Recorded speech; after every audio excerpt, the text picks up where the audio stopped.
علی کا ذکر مقدر سنوار دیتا ہے، علی کا ہے جو شجرہ کھنگال دیتا ہے، یہی وہ نام ہے جو شجرہ کھنگال دیتا ہے، علی کا ذکر مقدر سنوار دیتا ہے۔ ہر پھول وہاں کا گلشن طیبہ کا پھول ہے، ہر پھول وہاں کا گلشن طیبہ کا پھول ہے، باغ مجیب اصل میں باغ رسول ہے،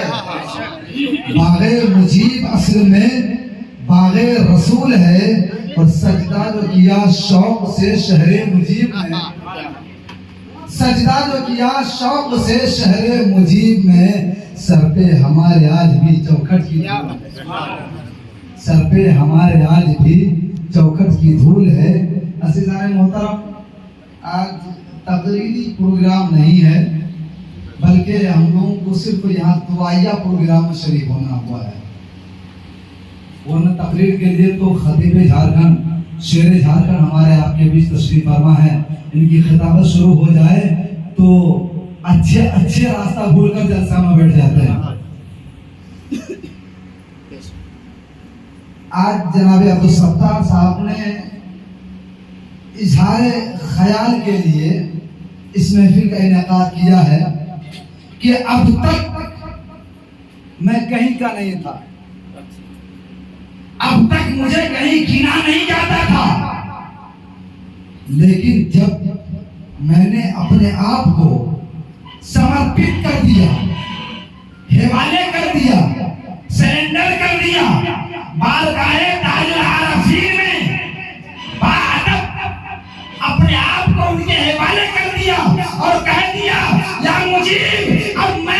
نہیں ہوں بلکہ میں آپ کا غلام ہوں، آپ کا جو اشارہ ہوگا میں اسی راستے پر چلوں گا۔ اشارہ ہوتا ہے پڑھو نبی پر درود شریف، میں نبی پر درود پڑھوں گا۔ اشارہ ہوتا ہے پڑھو میرا اللہ اور اللہ کے رسول پر کلمہ ہے تو میں وہی کلمہ پڑھنے لگ جاتا ہوں۔ کہا جاتا ہے کر لو گناہوں سے توبہ، میں نے گناہوں سے توبہ کر لیا، اے میرے پیر و مرشد میں نے اپنے آپ کو آپ کے حوالے کر دیا۔ اب آپ کو راستہ بتائیں گے۔ پیر و مرشد نے کہا اگر تم اللہ کی رضا چاہتے ہو، اللہ کی خوشنودی چاہتے ہو، اللہ کی قربت چاہتے ہو، اللہ کی خوشی چاہتے ہو تو سنو، اللہ کے محبوب پر کثرت سے باوضو بلا ناغہ درود کا وظیفہ پڑھو۔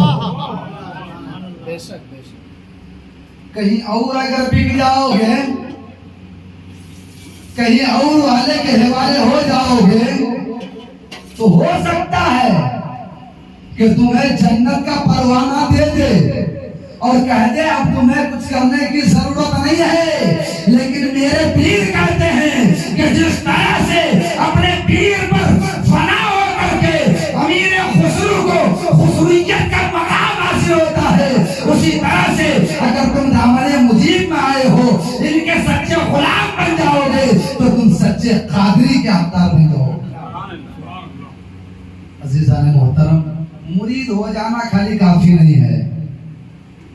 مرید ہونا چاہیے اور سب کو ہونا چاہیے، اور الحمدللہ ہمارے علاقے میں سب قائل ہیں، یکا دکا لوگ ہوتے ہیں جو چن کے سلام بھی کرتے ہیں، ورنہ سب لوگ قائل ہیں مرید ہونے کے، کہیں نہ کہیں سے مرید ہوتے ہیں، اور یہ علاقہ تو الحمدللہ یہ کوئی اور علاقہ نہیں ہے۔ اگر ہم یہ کہہ دیں کہ پھلواری شریف میں باغ ہے اور وہاں کی ایک ٹہنی ادھر بھی اپنا سایہ کی ہوئی ہے تو یہ کہنا کوئی غلط نہیں ہوگا کہ خانقاہ تاج العارفین ایک ایسا باغ ہے جس کی ٹہنی چاروں طرف ہے، بالخصوص محمودہ مرلیلی دیتولیا کی طرف خاص ایک ٹہنی ہے، ہر وقت ادھر سایہ کیے ہوئے رہتی ہے یہ ٹہنی، کبھی اس علاقے کو خانقاہ کے افراد بھولتے نہیں ہیں، ہر وقت یاد رکھتے ہیں۔ ایک بچہ بھی اگر یہاں سے خانقاہ چلا جائے اور جا کر کے ملاقات کرے خانقاہ کے کسی فرد سے،